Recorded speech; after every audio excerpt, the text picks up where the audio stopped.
beautiful farm country out here. And well, I saw a truck. I thought I was going to that entrance, but apparently I'm not. We're at the solar farm, and we got to do some ground penetrating radar stuff this morning out here, getting ready for these battery skids that we're going to basically we're going to mark out the areas that we're going to be drilling these holes. These holes are 16 foot deep, and they are 2 foot diameter holes, and it's going to be quite the project. I'm pretty excited. This is our first utility scale solar project with our new company. Well, not real new. We've had it for a few years, but Sierra Solar and Allied's going to be doing the general contracting portion, so we'll be managing the project. Sierra Solar will be doing the actual infrastructure work. So I'm excited because there is a lot more of these to come, and I think we're going to be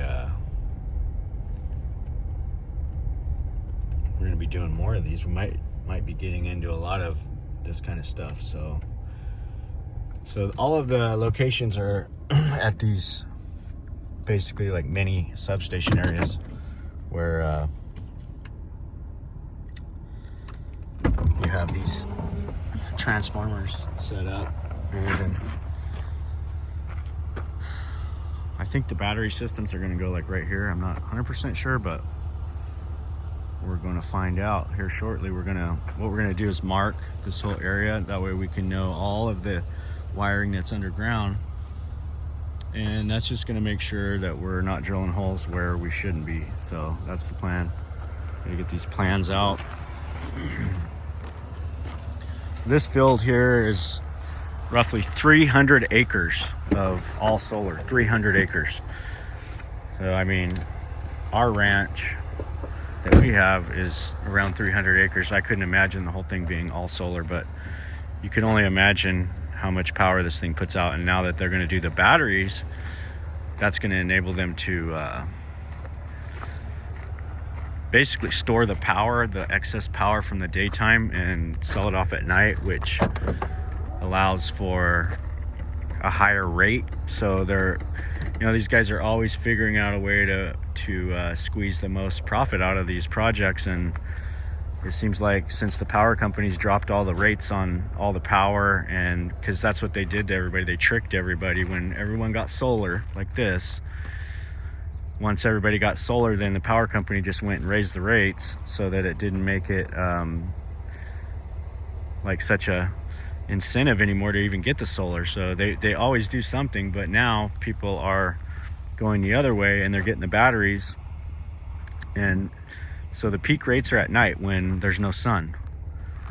And so if we've got batteries, we can store our excess power that we generate during the day when it's a really cheap rate that's not even worth doing, basically, and then we sell it off to the grid at night. And that's the way that we beat the system for now. Okay, so now we're on section 4. We've got all of these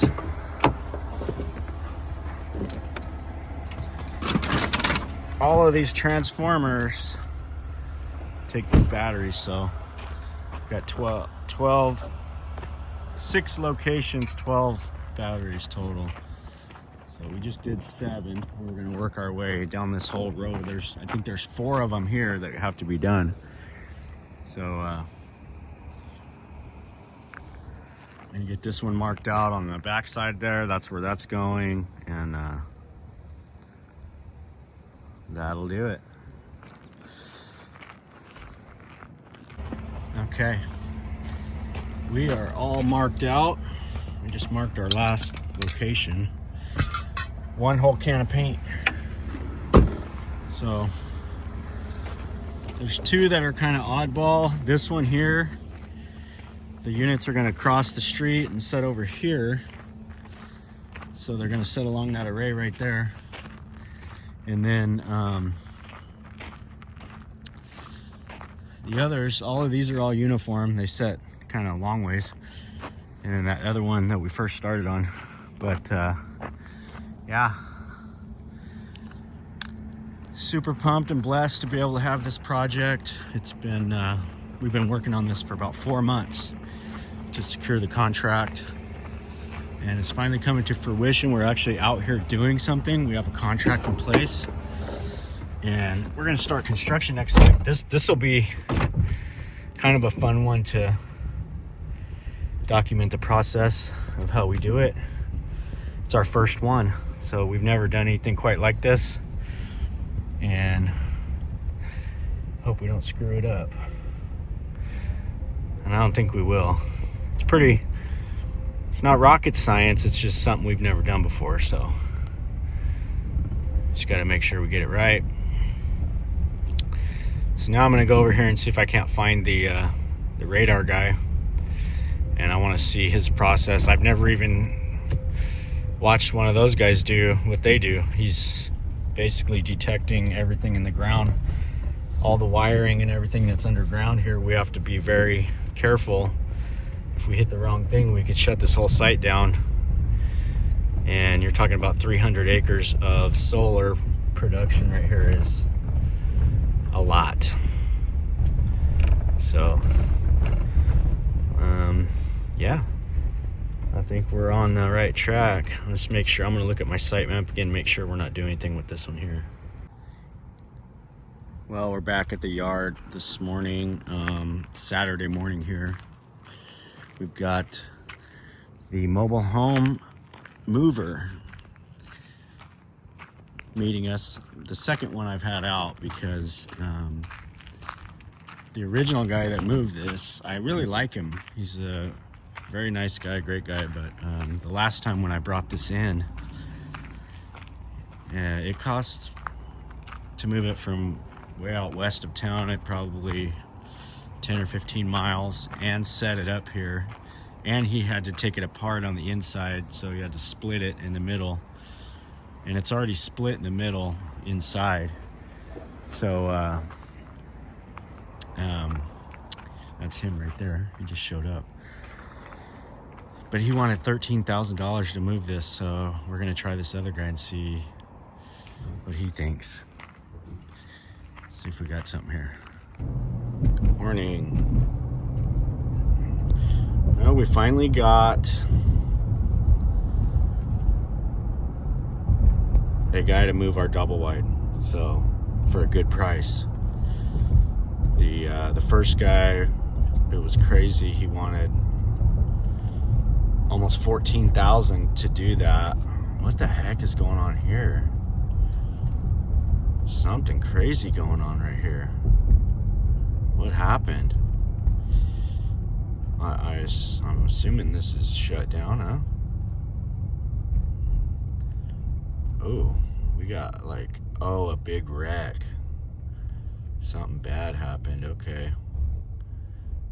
Oh no. We can't get through it. Ooh, that's not good. Oh no. That car is... Somebody ran a red light. Must be, I think it's probably a fatality because the way they got it shut down like that. That's not good. Alright, so I detoured around it. See if they're gonna let me go to the right here, hopefully. Yeah. Definitely not good. Yeah, you can see all the debris, and the two cars are over here. Somebody got hit. Oh yeah, that car's completely annihilated that little blue one. I'm gonna find out what happened. Doesn't look good.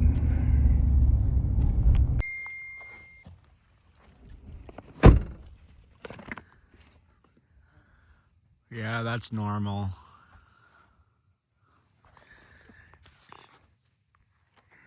That's normal. It's almost like you can see the frequency in the whatever it is. We're out here and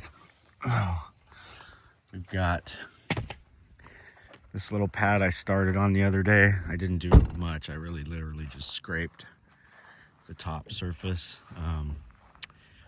But we met the guy.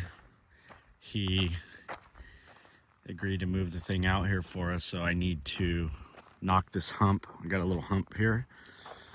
And what I'm really gonna do is take this, my goal is to take this and push it over into this hole. So I kind of level this whole thing out, widen it out, maybe another 10 foot there, 10 foot there. Get the full width. And the trailer's gonna sit right here with the front side basically where the two entrances are. We'll overlook that way. And I'll probably build a deck off the front, you know? And I don't know, maybe I have my water tank. I'll make me a pad for the water tank here. And that way I keep that water tank full and I can gravity feed into the trailer. The weight of the water in that tank will give it quite a bit of pressure. And I may not even need any kind of help to have enough water pressure inside, but we'll see. We'll see. If we do have to make something, we will, and then we'll put a little septic on it. And a battery system with solar is the goal for this and for the one up there. And it'll be essentially standalone off-grid. And, 4,000 gallons of water. They have actually a water service out here. And the guy will literally come out and fill your tanks like once every couple months. And it's a couple $100. It's like $300, $350. But we have our own way to do it too. If we need to use our little water buggy, we can fill it up too.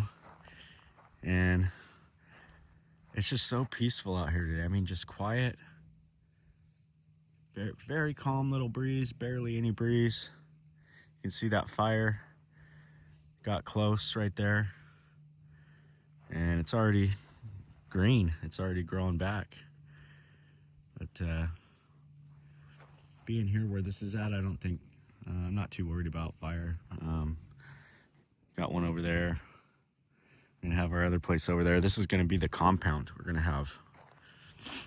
When we want to, we can have all the family out here. We can play around in the hills. We can shoot. We can do whatever we want. And we can play, end of times games. We might not be playing games much longer. It might be the real deal. There's so many crazy things going on in the world right now. It's a wild time to be alive, that's for sure.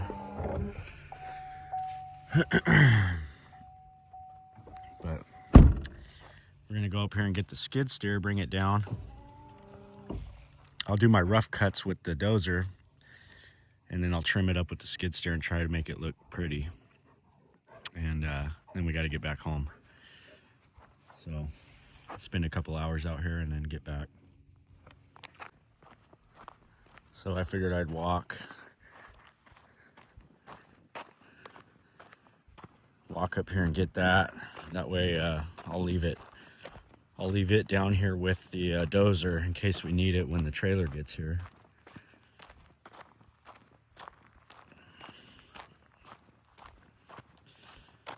Yeah, it's peaceful. It's nice to come out here and just be able to mess around with your own stuff and get some clarity in your mind, thinking about some of the things that we have going on for next week.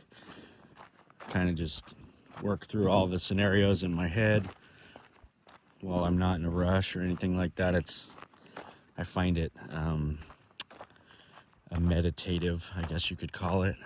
It's kind of, for me, that's my way of meditating, is, you know, out here just by myself with the dogs and just kind of doing little things here and there, slowly but surely making this place into what I have envisioned it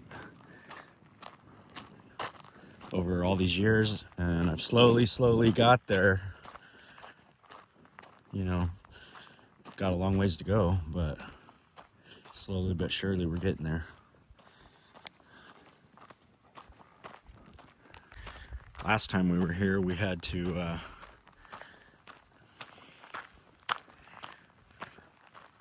get these sea trains all organized, and we just worked our butts off. Got it all done. Made some extra room. We got our bikes all set up in one. And I think we're gonna bring the toy hauler out. And I'll probably put it right there. That's so I can still have a view. And this will be our winter home where we can come out here and stay a couple days in this winter. And I've shown the pad, but I'll show it again. It's just got to get a structure built on it. I've got some lumber up there that I'm going to use. I'm actually going to do a lot of it with steel, so the skeleton will be all steel, because I want kind of a specific design where the north facing side is going to be like a big glass wall, and then with a big overhang over a floating deck that like floats out over the hill, and it's facing that way, so it's going to be, you know, not necessarily in the sun. And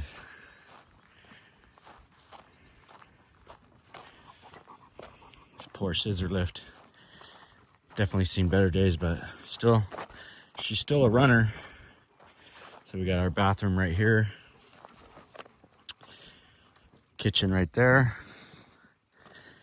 a big open studio type area, and then from here all the way across, as much as I can get, I want all glass that I can actually open the whole thing up. And then this is like a little barbecue area. This will be outside, and then the deck goes right here, and there's a pier for that deck, and that deck will actually cantilever out a little bit, so we can sit on the deck and we can watch the track, and we can look out into the foothills, and we can look at this. I mean, look at this. Yeah. So I grabbed a bucket and the forks. We'll head down to the mobile home site and see if we can't get that thing graded out. Okay. Well, we didn't really even need the dozer. I thought the dirt might be a little too hard, and I didn't know how it was going to cut. But it actually, I was able to just trim a couple inches at a time, and I knocked this side down. It's definitely not perfect, but I think we're within tolerance here. So we had a pretty good hump right there. We kind of knocked that out. Actually ended up making a little hole right there a little bit. But overall, we've got a nice, almost level. Guarantee it's within 2 or 3 inches. No laser. So it's gonna work. It's definitely a little higher over on that side. I'd like to get a little bit more of that down this way, but it's just so tough. Like when you start cutting into it, then you start making a huge mess. And the area was fairly level to begin with, so that's why I chose it, because it wasn't going to need a whole lot of work. But I think it's close enough. I'm gonna leave it, get that trailer out here, get it set up, sit out on my porch, enjoy the views. That trailer was actually an office trailer. We have it set up as an office now, and you never know. You know, when I come out here, if I want to bring my computer, I can. I got a mess in my car. Bring my computer out, sit in my office. It's kind of my personal office where I keep all my ammunition and all my gun reloading stuff, and just kind of a lot of personal effects that I've had over the years, kind of little mementos and things like mementos, whatever you want to say. Momentums, memento, I don't know. But we're doing good. We got this done. Still fairly early in the day, so gonna head back and hang out with Lori the rest of the day. Take the dogs home. They got to get their piss and vinegar out, and so they'll be ready to take a nap probably when we get back home. And we'll revisit this next week. The trailer guys are set up for Monday. They're gonna start getting wheels on it and getting it ready to move. And then we also have a shipping container that has to come out. Haven't decided where I'm gonna put that just yet, but maybe we'll go look around and see if we can find a good spot for that. And yeah, mission accomplished this morning, so just gonna get back to the house.